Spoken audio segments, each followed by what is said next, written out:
창세기 27장 46절에서 28장 9절까지의 말씀, 야곱의 떠남과 하나님의 언약이라는 제목으로 말씀 나누겠습니다.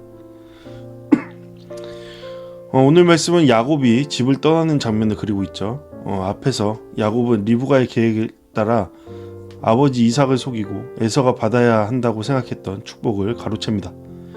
그 결과 에서는 크게 분노했습니다. 그리고 야곱을 죽이겠다는 마음까지 품게 됩니다. 그러므로 오늘 본문은 야곱이 떠나는 것은 단순한 여행이 아니다라는 것을 우린 생각할 수 있죠. 그것은 형의 분노를 피하는 도피이자 동시에 하나님의 언약이 다음 세대로 이어지는 중요한 전환점을 보여주고 있습니다. 흥미로운 것은 리브가의 모습이죠. 야곱을 보내는 방식입니다. 리브가는 이삭에게 에서가 야곱을 죽이려 하니 그를 피신시켜야 한다라고 직접 말하지 않습니다. 거기에 대한 이야기는 없죠. 대신에 에서의 햇사람 아내들 문제를 수면 위로 꺼냅니다. 야곱마저 이 땅의 딸들, 곧 햇사람의 딸들 가운데 아내를 맞이하면 나 자신의 삶에 무슨 의미가 있겠습니까? 라고 말하죠. 일종의 하소연을 하는 겁니다. 하지만 이것은 매우 의도적인 말이라고 볼 수 있죠. 리브가는 이미 에서의 결혼이 이삭과 자신에게 큰 근심이 되었다는 것을 알고 있었고, 그 문제를 부각시킴을 통해 이삭이 야곱을 바단 아람으로 보내도록 움직이고 있는 것입니다.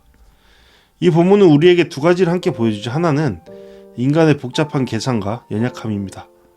리브가는 여전히 자기 방식으로 상황을 움직이려 하죠. 야곱은 축복을 받았지만 이제는 집을 떠나야 합니다. 에서는 뒤늦게 자기 문제가 무엇인지 깨닫지만 여전히 본질을 붙잡지 못합니다. 그리고 중심을 잡아야 될 이삭은 여전히 무엇인가에 흔들리는 듯한 모습을 계속적으로 보여주고 있습니다. 그러나 다른 하나는, 곧 하나님의 언약은 그 복잡한 상황 속에서도 멈추지 않고 있죠. 하나님은 아브라함에게 주신 복을 이삭을 통해 야곱에게 이어가십니다. 인간의 연약함 속에서도 말이죠.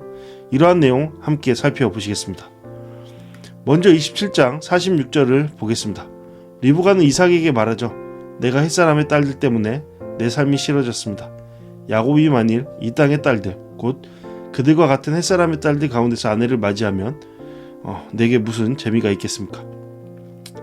이 말은 표면적으로 결혼 문제에 대한 탄식이라고 볼 수 있죠. 에서가 이미 햇사람의 딸들과 결혼을 했고 그 일이 이삭과 리브가에게 근심이 되었습니다. 그런데 리브가는 이 문제를 다시 꺼내면서도 야곱에게도 같은 길을 가게 해서는 안 된다라고 말하고 있습니다. 여기에는 더 깊은 목적이 있는 것이죠. 리브가는 야곱을 에서에게서 멀리 떠나보내려고 하는 겁니다. 그를 보호하기 위해서요. 앞에서는 이삭의 약해진 몸과 눈을 이용해서 야곱이 축복을 받게 했다면, 여기에서는 에서의 결혼 문제를 이용해서 이삭이 직접 야곱을 떠나게 만든다라는 것을 보여주고 있는 것입니다. 그래서 야곱이 떠나는 이유는 둘이라고 볼 수 있습니다. 하나는 에서의 복수를 피하기 위해서이고, 다른 하나는 언약 가문 안에서 아내를 얻도록 하기 위해서입니다. 이 둘이 서로 충돌하는 이유가 아니라 서로 보완하는 이유가 되는 것이죠. 이제 28장 1절과 2절 말씀입니다. 이삭은 야곱을 불러 축복을 하고 명령합니다. 너는 가나안 땅에 사람의 딸들 가운데 아내를 맞지 말고 바단 아람으로 가서 내 외조부 부두엘의 집에 이르러서 내 외삼촌 라반의 딸들 가운데 아내를 맞이하라. 여기서 중요한 것은 이삭의 태도입니다. 이삭은 야곱이 자신을 속인 일을 다시 꺼내지 않고 있습니다. 내가 어떻게 나를 속일 수 있느냐라고 따지지 않죠. 오히려 야곱을 불러 다시 축복하고 언약의 가정을 맞는 길을 제시하고 있습니다. 이것은 단순히 야곱을 멀리 보내는 장면이 아니라 이삭이 야곱을 언약의 계승자로 인정하는 장면이다라고 볼 수 있죠. 이삭이 야곱에게 가나안 여인과 결혼하지 말라고 한 것은 단순한 민족적 편견이 아닙니다. 이것은 언약의 정체성과 관련된 문제죠. 그렇죠? 아브라함도 이삭을 위해 가나안 여인을 아내로 맞이하지 않도록 매우 신중하게 준비했습니다. 이삭은 아버지 아브라함이 자신을 위해 종을 보내서 리브가를 데려오게 했던 일을 알고 있었습니다. 이제 이삭은 그와 비슷한 방향으로 야곱을 보내죠. 다만 이번에는 종을 보내는 것이 아니라 야곱을 직접 떠나 보냅니다. 축복을 받는 사람이지만 동시에 도망자가 되어버린 채 떠나는 것이죠. 3절과 4절에서 이삭은 이렇게 축복합니다. 전능하신 하나님이 내게 복을 주셔서 내가 생육하고 번성하게 하여 내가 여러 족속을 이루게 하시고 아브라함에게 허락하신 복을 내게 주시어 너와 내 자손에게도 주사 하나님이 아브라함에게 주신 땅 곧 내가 거류하는 땅을 차지하게 하기를 원하노라. 이 축복은 매우 중요합니다. 여기서 이삭은 단순히 아버지로서 잘 살라고 말하는 것이 아닙니다.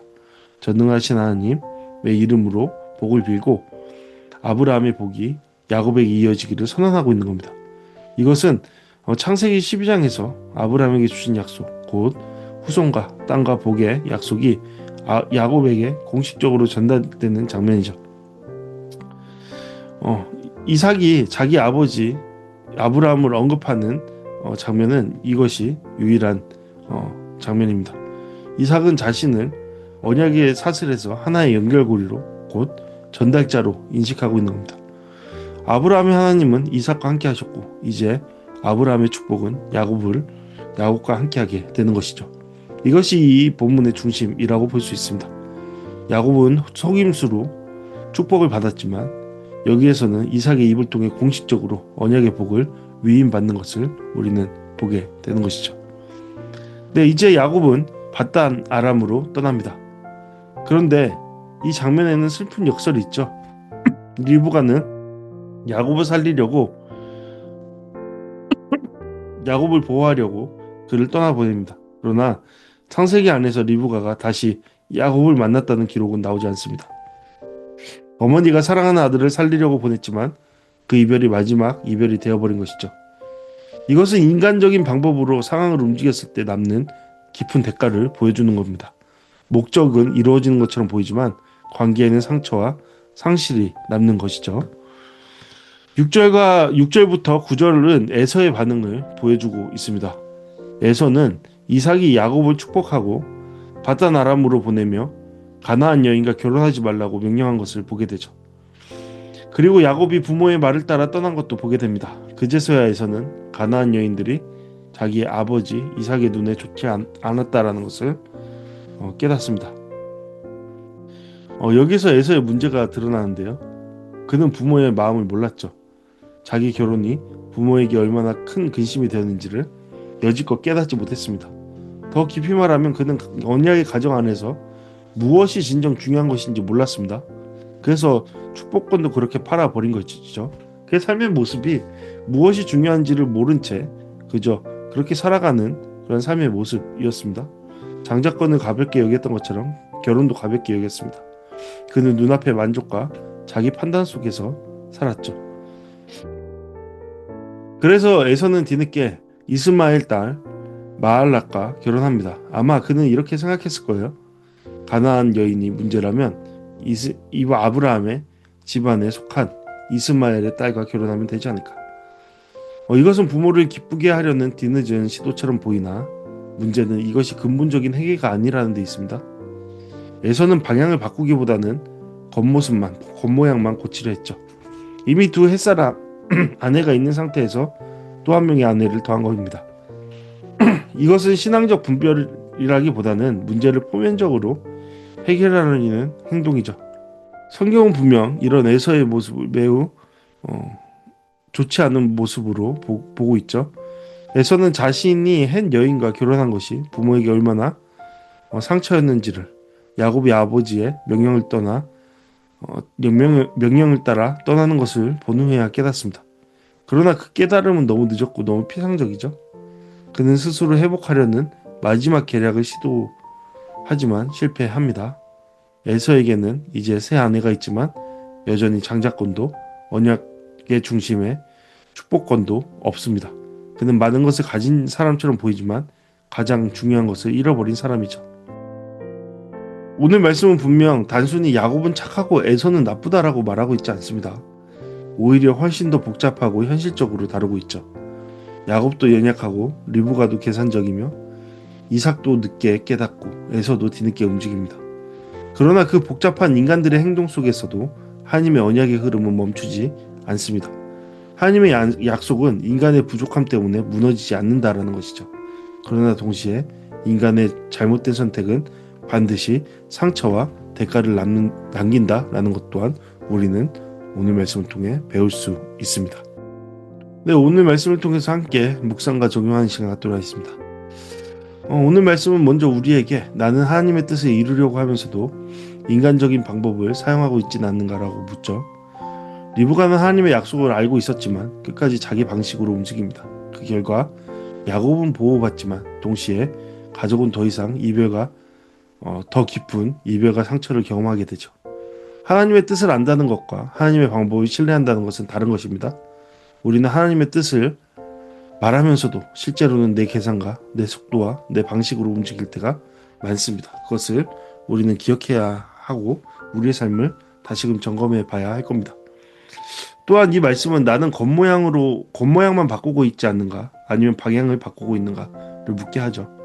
에서는 뒤늦게 결혼 문제를 깨닫고 이스마엘의 딸과 결혼합니다. 그러나 그것은 참된 방향 전환이라기보다는 부모의 반응을 의식한 외적인 조정에 가깝죠. 신앙은 겉으로 보기에는 좋은 선택을 추구하는 것이 아닙니다. 신앙은 마음의 방향이 하나님께로 완전히 돌아서는 것을 의미하는 것이죠. 그리고 우리는 내가 정말 중요하게 여기는 것은 무엇인가를 다시 한번 생각해 볼 수 있죠. 에서는 장자권을 가볍게 여겼고 결혼도 가볍게 여겼고 언약의 흐름도 충분히 분별하지 못했습니다. 그러다가 모든 것이 지난 뒤에야 후회했죠. 신앙에서의 중요한 것은 후회가 아니라 회개입니다. 후회는 잃어버린 것을 아쉬워하는 것이지만 회개는 하나님 앞에서 방향을 바꾸는 겁니다. 오늘 말씀은 분명 우리에게 위로를 주죠. 야곱의 떠남은 겉으로 보면은 도망입니다. 그러나 하나님의 관점에서는 언약의 여정이 시작되는 것을 알려줍니다. 우리의 삶에도 때로는 떠밀려 가는 것처럼 보이는 순간들이 있죠. 원하지 않았던 자리, 불안한 길, 복잡한 상황 속으로 들어갈 때가 있습니다. 그러나 하나님은 그 위에서도 일하시고 계신다라는 것을 우리는 오늘 말씀을 통해 확인할 수 있었습니다. 다만 우리는 그 길에서 내 방식이 아니라 하나님의 인도하심을 배워야 할 겁니다. 네, 오늘 말씀을 통해 함께 기도하는 시간 갖도록 하겠습니다. 주님의 뜻을 안다고 하면서도 내 방식과 계산으로 움직였던 모습을 회개합니다. 하나님의 뜻뿐 아니라 하나님의 방법까지 신뢰하며 따르게 하옵소서. 함께 기도하기 원합니다. 에서처럼 겉모습만 바꾸는 사람이 아니라 마음의 방향이 주님께 돌아서는 사람이 되게 해달라고, 그러므로 후회에 머물지 않고 참된 회개로 나가게 해달라고 함께 기도하기 원합니다. 야곱처럼 불안한 길을 떠나는 순간에도 주님의 언약이 끊이지 않았음을 믿게 해달라고, 내 삶의 복잡한 상황 속에서도 주님의 약속이 이루어지고 있음을 신뢰하게 해달라고 함께 기도하길 원합니다. 이러한 기도 제목으로 함께 기도하시겠습니다.